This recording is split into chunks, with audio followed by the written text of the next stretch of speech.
নমস্কার বন্ধুরা, প্রিয়ার রান্নাবাটিতে সবাইকে স্বাগত। আজকে আপনাদের সাথে শেয়ার করব আমার খুব পছন্দের একটি রেসিপি, চিংড়ি মাছের মালাইকারি। আর আমি যেভাবে আজকের রেসিপিটা বানিয়েছি সেভাবে যদি আপনারা বানান তাহলে আপনাদের রেসিপিটাও কিন্তু একদম পারফেক্ট হবে। তাহলে দেখে নেওয়া যাক আজকের দুর্দান্ত স্বাদের চিংড়ির মালাইকারির রেসিপিটা। প্রথমেই আমি কড়াইয়ের মধ্যে সর্ষের তেল দিচ্ছি। আমি কিন্তু এখানে মাছগুলো সর্ষের তেলই ভাজবো। আমি এখানে 4টে বড় সাইজের বাগদা চিংড়ি নিয়েছি।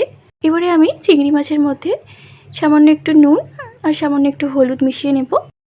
তবে আপনারা কিন্তু এখানে গলদা চিংড়িটা ব্যবহার করতে পারেন। তেলটা গরম হয়ে গেছে, এবারে এক এক করে মাছগুলো দিয়ে দেব।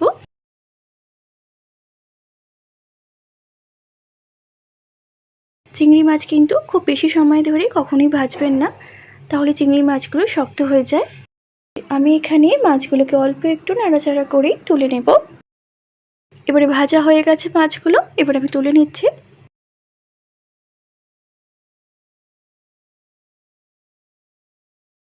এবারে ওই কড়াইয়ের মধ্যে আমি দিয়ে দিচ্ছি 2টো লবঙ্গ, ছোট করে একটু ভেঙে নেওয়া দারচিনি, আর দিচ্ছি একটা তেজপাতা আর একটা ছোট এলাচ।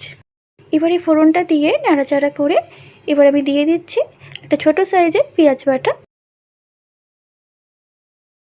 এবারে পেঁয়াজটাকে নাড়াচাড়া করে আমি দিয়ে দিচ্ছি 1 চামচ রসুন বাটা আর 1 চামচ আদা বাটা।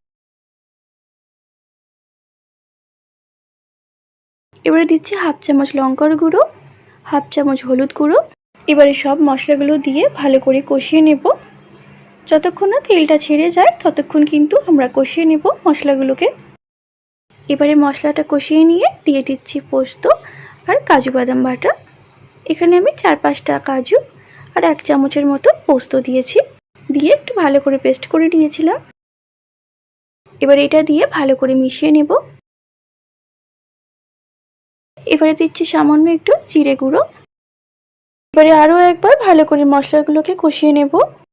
মালাইকারি তৈরি করতে আমাদের একটু নারকেলের দুধ লাগবে।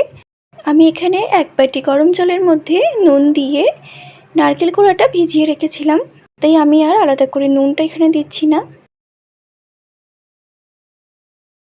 নারকেল কোড়াগুলো জল থেকে তুলে এইভাবে একটু চিপে নেব।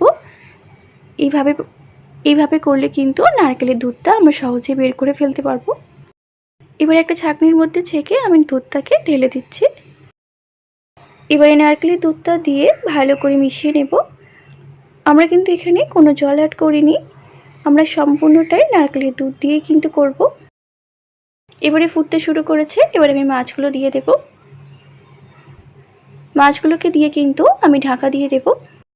এবারে গ্যাসের ফ্লেমটাকে লোতে রেখে আমি 3 মিনিটের জন্য ঢাকা দিয়ে দিলাম। এবারে 3 মিনিট হয়ে গেছে, ঢাকাটা খুলে দিচ্ছি। এবারে ওপর থেকে 2টো চিরা কাঁচা লঙ্কা দিয়ে দিলাম।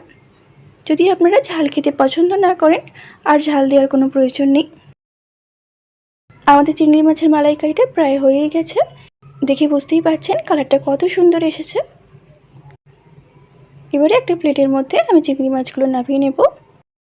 তৈরি হয়ে গেল আজকের রেসিপি চিংড়ি মাছের মালাইকারি। যারা চিংড়ি মাছ খেতে পছন্দ করেন তাদের জন্য তো এটা একটা উপযুক্ত রেসিপি। তো কেমন লাগলো আজকের রেসিপিটা আমাকে অবশ্যই জানাবেন। যদি ভালো লেগে থাকে তাহলে অবশ্যই ভিডিওটা লাইক করবেন, শেয়ার করবেন, সাবস্ক্রাইব করবেন এবং বাড়িতে অবশ্যই বানাবেন।